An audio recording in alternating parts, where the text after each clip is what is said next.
बहन ज्योति मिर्धा जी के इस नामांकन रैली में मंच पर विराजमान कैबिनेट में मेरे साथी भाई कन्हैयालाल जी चौधरी साहब, जो लोकसभा चुनाव के प्रभारी भी हैं, कैबिनेट में ही मेरे साथी भाई विजय सिंह जी चौधरी साहब, बहन मंजू मागवाड़ जी, और अभी अभी नागौर के नहीं पूरे प्रदेश के किसानों को नई नीति बना करके किस तरह से किसानों को फायदा दिलवाने का काम करेंगे, ऐसे सम्मानीय सीआर चौधरी साहब, राज्यसभा में हमारे सांसद सम्मानीय राजेंद्र गहलोत साहब, इस लोकसभा चुनाव के सह प्रभारी अशोक सैनी जी, मेड़ता से विधायक भाई लक्ष्मण जी, लोकसभा के संयोजक रमाकांत जी, पूर्व विधायक डेगाना रिक्सपाल मिर्धा जी, पूर्व विधायक मोहनराम चौधरी जी, पूर्व विधायक सुखराम नितड़िया जी, पूर्व विधायक विजयपाल जी, पूर्व सांसद रामनारायण डूडी साहब, हमारे क्लस्टर के प्रभारी प्रसन्न मेहता जी, रामनिवास सांकला जी, हमारे जिलाध्यक्ष गजेंद्र सिंह जी ऑडिट साहब, मंच पर विराजमान सभी पार्टी के नेतागण और नागौर के गांव-गांव ढाणी-ढाणी से आए मेरे पूजा योग बुजुर्गों, नौजवान दोस्तों, आप सभी के चरणों में प्रणाम करता हूं, नमन करता हूं, आप सभी का अभिनंदन करता हूं। ये नागौर राजस्थान की हृदय स्थली है। अगर आप राजस्थान का नक्शा देखेंगे तो नागौर बहुत ही महत्वपूर्ण है। यहां तेजाजी महाराज, लक्ष्मीदास जी महाराज, जम्मू महाराज जी, केवाय माता जी, यहां सभी का दर्शन करने को मिलता है। मैं आपसे कहना चाहता हूं मित्रों कि नागौर वो क्षेत्र है कि इसने हमारी पहचान दुनिया के अंदर दी थी। हमें पता है जब बैलों से खेती होती थी,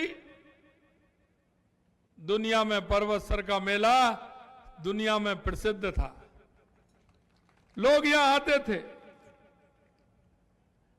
आते थे, यहां आकर के अपने जीवन यापन करने के लिए यहां से बैल ले जाते थे, यहां पूजते थे, और नागौर की मिट्टी से जो बैल कहीं भी देश में जाता था, सबसे पहले उसके चरणों की पूजा होती थी। ऐसा मेरा नागौर था। यह नागौर है। यहां के कड़कड़ में, यहां के हर व्यक्ति के अंदर स्वाभिमान की पहचान है। यहां का किसान धरती का सीना चीर करके अन्न पैदा करता है, और यहां का जवान सीमा पर 50 डिग्री और 0 पर बॉर्डर पर रक्षा करता है। ये किसान और जवान की धरती है। मैं आपसे कहना चाहता हूं, मैं एक कार्यक्रम में माननीय सीआर साहब ने बुलाया था। मैंने कहा था नागौर की बेटियां हमारी बहुत आगे हैं, यहां कोई ना कोई बेटियों के लिए एक अच्छा काम होना चाहिए। और मैंने कहा कि यहां की बेटियां खेलों में भी, पढ़ाई में भी बहुत आगे हैं। निश्चित रूप से मैं कहना चाहता हूं कि नागौर के अंदर हमने कहा था कि हम खेल के लिए जो 28 में हमारा 28 में जो हमारा लगातार ओलंपिक होने वाला है, उसके लिए हमारी तैयारी हो और वो तैयारी हम नागौर से प्रारंभ करें, यह मैंने उस दिन कहा था। मित्रों, मैं कहना चाहता हूं 2014 में आपने भारतीय जनता पार्टी को जिताया, 2019 में गठबंधन था, उसमें भी भारतीय जनता पार्टी को जिताया। मैं आपसे कहना चाहता हूं, राजनेता कहीं भी हो, लेकिन उसके मन में जनता के बीच करने की कुछ टीस होती है और उस टीस के माध्यम से वो जनता को करना चाहता है। वही बहन ज्योति जी के अंदर है। उन्होंने कहा कि जो कांग्रेस जिन मूल्यों के आधार पर बनी थी, उनके आधार पर चली नहीं। उस कांग्रेस ने देश के अंदर धोखा और दगा देने का काम किया। उन्होंने समझा कि यह पार्टी वो पार्टी नहीं है जिसमें किसान का भला किया जाए, गरीब का भला किया जाए। और उन्होंने आज भारतीय जनता पार्टी के अंदर आकर के और वो हमारी प्रत्याशी बनी है। मैं आपको विश्वास दिलाना चाहता हूं कि नागौर का भविष्य आप पर निर्भर करता है। मैं ये बात इसलिए कहना चाहता हूं मित्रों, आप देख लीजिए, किसानों के लिए अगर किया है तो भारतीय जनता पार्टी की जब जब सरकार आई है, किसानों के लिए फायदा दिया है। आपको ध्यान होगा, सीकर की उस सभा में देश के यशस्वी प्रधानमंत्री अटल बिहारी वाजपेयी जी ने जाटों के आरक्षण की बात की, तो माननीय अटल बिहारी वाजपेयी जी ने की। और वो देश में नहीं, प्रदेश में नहीं, पूरे देश में अगर जाटों को आरक्षण देने का काम किया तो देश के पूर्व हमारे प्रधानमंत्री अटल बिहारी वाजपेयी जी ने किया। मैं आपसे कहना चाहता हूं, 1975 में जब जनता पार्टी की सरकार आई थी, काम के बदले अनाज योजना, अंत्योदय योजना का काम अगर प्रारंभ किया तो हमारे मुख्यमंत्री, पूर्व मुख्यमंत्री भैरव सिंह जी शेखावत ने किया था। यही नहीं मित्रों, हमारे देश के यशस्वी प्रधानमंत्री जब अटल बिहारी वाजपेयी जी थे, तो किसान सम्मान निधि से नहीं, किसान की हमारी क्रेडिट कार्ड से लेकर के और हमारे ग्राम सड़क योजना, प्रधानमंत्री ग्राम सड़क योजना से लेकर के अगर काम किया तो अटल बिहारी वाजपेयी जी ने किया। नदियों से नदियों जोड़ने का काम अगर किसी की योजना थी तो वो अटल बिहारी वाजपेयी जी की थी। यह मैं इसलिए कहना चाहता हूं कि यह सभी योजनाएं किसान से जुड़ी हुई योजना है। यह काम भी अटल बिहारी वाजपेयी जी ने किया और किसानों को सम्मान निधि देने का काम किया तो देश के यशस्वी प्रधानमंत्री नरेंद्र मोदी जी ने किया। यह भी मैं आपको बताना चाहता हूं। मित्रों, आज आप देखेंगे दुनिया में अगर कहीं देखेंगे 2000 पहले का देश और 2014 के बाद का देश अगर आपको देखना है तो आप देखें। यह मैं आपसे इसलिए कह रहा हूं कि 2014 से पहले आए दिन देश में हजारों करोड़ रुपए के घोटाले होते थे। घोटाले इतने बड़े होते थे कि जीरो भी नहीं गिनी जाती थी। आए दिन आतंकवादी आते थे, कहीं ना कहीं विस्फोट करके चले जाते थे, यहां तक कि सैनिक का सिर काट करके भी ले जाते थे। तुष्टीकरण के आधार पर चलते थे। लेकिन 2014 के बाद देश की स्थिति बदली है। कोई सिर उठा करके नहीं देख सकता। एक भी घोटाला 2014 के बाद हुआ हो तो आप सभी हैं 2014 के बाद देश में किसी प्रकार का घोटाला हुआ हो। आज देश के विकास की अगर हम बात करें, जिसे देश के किसान की हम बात करें, देश के गरीब को अगर फायदा पहुंचाने की बात करें, माता बहनों को अगर सबसे ज्यादा फायदा देने का काम किया, देश के यशस्वी प्रधानमंत्री नरेंद्र मोदी जी ने किया है। अगर किसान को सबसे ज्यादा फायदा देने का काम किया तो देश के यशस्वी प्रधानमंत्री नरेंद्र मोदी जी ने किया है। यही नहीं मित्रों, मैं आपसे और कहना चाहता हूं कि ये काम जो आज हमारी 90 दिन की सरकार थी, क्योंकि 90 दिन बाद तो आचार संहिता लग गई थी, मैं आपको कहना चाहता हूं 90 दिन में भी काम किया है वो हमने नहीं, वो आपकी वोट की ताकत ने काम किया है, जो आपका एक एक वोट भारतीय जनता पार्टी को आया और भारतीय जनता पार्टी की आपने सरकार बनाई। मैं एक बात नागौर के बारे में और कहना चाहता हूं। 2013 में जब हमारी सरकार बनी थी, आपने हमें विधायक जिता करके भेज दिए थे। हमने नागौर से 4-4 लोगों को मंत्री बनाया था, 4-4 लोगों को मंत्री बनाया था। अभी भी आपने जिता करके भेजा है। तो गजेंद्र खीवसर जी भी नागौर के रहने वाले हैं, विजय सिंह जी भी नागौर के हैं, मंजू मागवार भी नागौर से हैं, और चौथे मंत्री कैबिनेट मंत्री के रूप में CR चौधरी साहब भी नागौर के रहने वाले हैं। इस बार भी 4-4 मंत्री नागौर से हैं। मैं आपसे यह कहना चाहता हूं कि आपको समझना पड़ेगा, आपको देखना पड़ेगा। कई तरह के कांग्रेस के लोग अफवाह में आएंगे, कई तरह के झूठ बोलने का काम भी लेके आया हूं।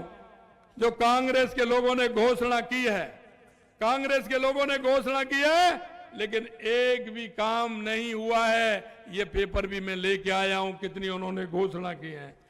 हम आपसे वादा करना चाहते हैं और हम आपसे यही कहना चाहते हैं, आपके बीच में जो बात करके जाएंगे, हमारे घोषणा पत्र में जो बात हमने कही है, हम आज भी आपको विश्वास दिलाना चाहते हैं।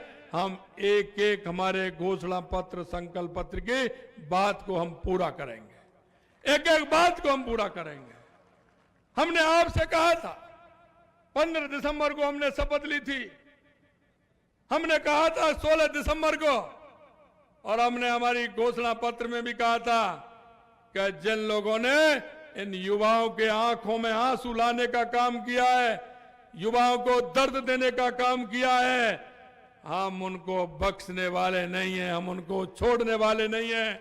हम SIT गठित करेंगे और इस पेपर लीक का जो इतना बड़ा घोटाला हुआ है, वो कितना भी बड़ा मुलजिम हो, उसको सलाखों के अंदर करेंगे, सलाखों के अंदर करेंगे। आपसे वायदा किया था, उनमें से 65 लोग बंद हो गए और अभी चालू कार्रवाई चालू है। कितना भी बड़ा व्यक्ति होगा, लेकिन गलत किया है तो सलाखों के पीछे होगा, ये हम आपसे कहना चाहते हैं। अभी RPSC तो बाकी है, CR चौधरी साहब भी उसमें रहे हैं। RPSC का मान बढ़ाया है।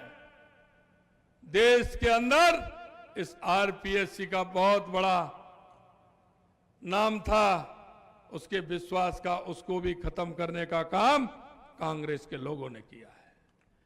हमने आपसे वायदा किया था कि हमारी सरकार आते ही हम 450 रुपए में सिलेंडर देंगे। हमने 25 दिसंबर को फैसला किया और 1 जनवरी से 450 रुपए में 73 लाख महिलाओं को सिलेंडर देने का हमारी सरकार ने किया है। यही नहीं मित्रों, हमने कहा था कि अगर हमारी सरकार आएगी तो किसान की सम्मान निधि बढ़ाने का काम हम करेंगे। हमने पहली कैबिनेट में 6000 रुपए बढ़ते थे, 6000 रुपए माननीय यशस्वी प्रधानमंत्री नरेंद्र मोदी जी 6000 रुपए किसान सम्मान निधि देने का काम करते थे। हमने वायदा किया, पहली किस्त हमने 2000 रुपए बढ़ा करके हमने 8000 करने का काम हमारी सरकार ने किया है। यही नहीं मित्रों, मैं आपको बताना चाहता हूं, सम्मान निधि कौन देता था? सम्मान निधि कौन देता था? कौन देते हैं सम्मान निधि? मोदी जी देते हैं ना। केंद्र की सरकार देती है कि नहीं देती? हाथ तो खड़े करो। केंद्र की सरकार देती है ना। लेकिन मैं आपसे कहना चाहता हूं, अगर किसी के पिताजी का देहावसान हो जाता है तो उनके बेटे 1, 2, 3 बेटे होते हैं तो उनका दाखिला नहीं खुलता है, नामांतरण नहीं खुलता है क्या? नामांतरण खुलता है कि नहीं खुलता है?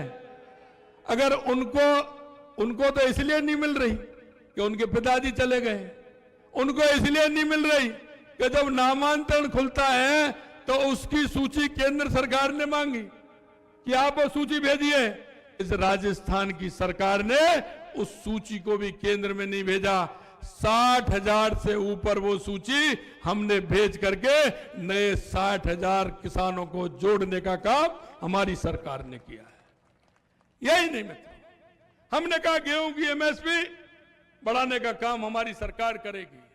हमने पहली किस्त में 2275 रुपए से 125 रुपए बढ़ा करके 2400 रुपए करने का काम हमारी सरकार ने किया है। मैं आपसे कहना चाहता हूं, आज हमने जिस तरह के हमारे पानी को लेकर के हमारे एमयू हुआ है, 21 जिले हमारे ईआरसीपी से जुड़ने वाले हैं, 3 जिले हमारे बहुत ही ऐसे जिले जहां पानी की कमी है, सीकर, चूरू और झुंझुनू। हमने कहा हम इनको जोड़ना चाहते हैं। यमुना का हमारा समझौता, हमारा वहां चंबल का समझौता हो गया, यमुना के भी समझौता हम करने वाले हैं। हमने कहा अधिकारियों से, मैंने कहा आप अपने पेपर तो निकालिए, हमें दीजिए। ये कांग्रेस के लोग कहते हैं कि साहब हमने भी यमुना समझौता के लिए काम किया है, हम भी यमुना समझौता करना चाहते हैं। हमने कहा पेपर निकालिए, पेपर निकलवाए। हमने देखा उन्होंने एक भी पत्र किसी को नहीं लिखा, ना हरियाणा सरकार को लिखा, ना केंद्र की सरकार को लिखा। अगर कोई पत्र लिखा 1994 में लिखा, और वो भी हमारे प्रदेश के यशस्वी पूर्व मुख्यमंत्री माननीय भैरव सिंह जी शेखावत ने लिखा। कांग्रेस के किसी व्यक्ति ने यमुना पर एक पत्र भी नहीं लिखा। कहते हैं कि समझौता के लिए हम भी घूम रहे थे, हम ईआरसीपी का समझौता करके आए, तो उन्होंने कहा ये ऐसे नहीं हुआ।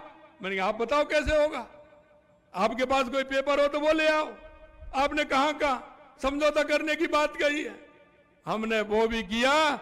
और मैं आपसे कहना चाहता हूं वो यमुना समझौता भी किया, और माननीय यशस्वी प्रधानमंत्री नरेंद्र मोदी जी के नेतृत्व में जब मनोहर खट्टर जी से जब मुख्यमंत्री थे उनसे कहा, तो उनका तीसरे दिन फोन आया कि आइए समझौता करेंगे। उन्होंने कहा कि 3 पाइपलाइन आपकी जाएंगी, 1 पाइपलाइन हमारी भी जाएगी, और राजस्थान के तीनों जिलों को पीने का भी पानी मिलेगा, सिंचाई का भी पानी मिलेगा। यह मैं आपसे कहना चाहता हूं। अभी ज्योति जी कह रही थी नागौर के लिए भी पानी, मैं आपको कहना चाहता हूं नागौर को भी पानी आएगा, नागौर को भी पानी आएगा। उसकी भी मैं कहानी आपको बताना चाहता हूं, क्योंकि ये इंदिरा गांधी नहर और गंगा नहर ये हिमाचल से आती है। पोंग डैम है, जहां बड़ा डैम है, उससे पानी आता है। 1984-85 में बाढ़ आई थी। उस बाढ़ के कारण पंजाब में बड़ी दिक्कत हो गई थी, बड़ी परेशानी हो गई थी। उस पोंग डैम में 10 फुट नीचे उन्होंने ये लिख दिया, अधिकारी थे वहां के, कि 10 फुट इस बांध को खाली रखा जाए। उन्होंने वो हमेशा 10 फुट बांध को खाली रखा, क्योंकि उसमें राजस्थान का हिस्सा पानी का बड़ा हिस्सा है, क्योंकि वो पानी बाड़मेर तक और जैसलमेर तक भी जाता है। हमने हमारे आर.के. सिंह जी, हमारे बिजली मंत्री, क्योंकि उनके अंडर में वो आता है, उनको हमने निवेदन किया कि ये 10 फुट है, इसको हमारा पानी इसमें रुकता है, इसलिए इस पानी हमारा कम हो जाता है, इसलिए इसको बढ़ाने का काम करें। आर.के. सिंह जी ने कहा कि निश्चित रूप से हम इसको बढ़ाएंगे, अगर उसमें हमारा हिस्सा बढ़ता है तो हमारा वो पानी हनुमानगढ़, गंगानगर, बीकानेर, नागौर, जैसलमेर और बाड़मेर को वो पानी छूने वाला है। मैं आपसे कहना चाहता हूं उस पानी को भी बढ़वाएंगे, और नागौर, प्यासे नागौर को भी, और जैसलमेर और बाड़मेर को भी पानी पिलाने का काम करेंगे। ये हम आपसे कहना चाहते हैं। मित्रों, काम करना बड़ी बात नहीं है, दृढ़ इच्छा शक्ति हो, काम करने का मन हो। क्योंकि चौधरी चरण सिंह जी कहते थे, मैं धन्यवाद देना चाहता हूं चौधरी चरण सिंह जी को, कि वो किसानों की हमेशा भलाई की सोचते थे।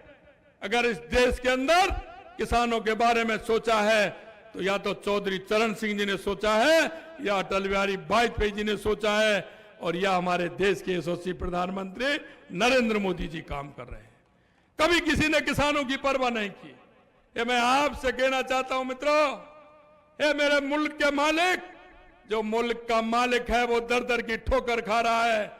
चौधरी चरण सिंह जी ने कहा था कि जब कानून बनाने वाले उच्च पदों पर जब तक किसान का बेटा नहीं पहुंचेगा, जब तक किसान का भला नहीं हो सकता, जब तक किसान का भला नहीं हो सकता। मैं आपसे यही कहना चाहता हूं, आपके दर्द को समझने वाले देश के यशस्वी प्रधानमंत्री नरेंद्र मोदी जी, जिन्होंने दर्द देखा है, गरीबी देखी है, जिन्होंने किसान का दर्द भी देखा है, जनता का दर्द भी देखा है, उन्होंने एक एक बात आप देखेंगे तो उन्होंने किस तरह की एक एक बात रखी है। उन्होंने कहा देश में 4 जातियां हैं, उन 4 जातियों में पूरा समाहित कर दिया, मजदूर, किसान, महिला और युवा। आप देखेंगे जो हमारी माता बहनें हैं कितना कष्ट सहती थी, क्या किसी को पता नहीं था? 70 साल की आजादी के बाद किसी को पता नहीं था कि माता बहनों के क्या कष्ट हैं? अरे जब वो शौच के लिए जाती थी, रात्रि का इंतजार करती थी और सुबह भोर होने से पहले जाती थी। इस शौचालय बनाने का काम किया तो देश के यशस्वी प्रधानमंत्री नरेंद्र मोदी जी ने किया। बारिश के समय में जब ईंधन गीला हो जाता था, माता बहनें फूंक देते थे तो परेशान हो जाती थी, धुआं उनके फेफड़ों में भी जाता था, आंखों में भी जाता था। अगर उज्ज्वला का कनेक्शन देने का काम अगर किसी ने किया है तो देश के यशस्वी प्रधानमंत्री नरेंद्र मोदी जी ने किया है। आप देखते हैं, आपने देखा होगा कई मेरे बुजुर्ग यहां बैठे हैं, गांव से निकले हैं, जब पढ़ाई करते थे गांव में टिमटिम जलाते थे, किसी शीशी के ढक्कन में छेद करते थे, उसमें बत्ती डालते थे, मिट्टी का तेल डालते थे, उसको जलाते थे, घर भी काला हो जाता था, आंखें भी खराब होती थी, कमरे को बंद नहीं कर सकते थे क्योंकि उसमें धुआं हो जाता था। घर घर अगर लट्टू देने का काम किया तो देश के यशस्वी प्रधानमंत्री नरेंद्र मोदी ने किया।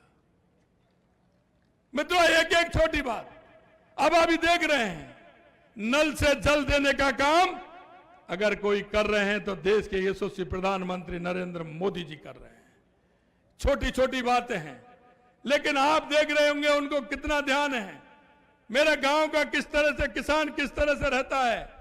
और मैं यही कहना चाहता हूं, इन लोगों ने गांव और शहरों की दूरी भी बढ़ा दी। गांव और शहरों की दूरी यह बढ़ा दी, आज 70 साल के बाद भी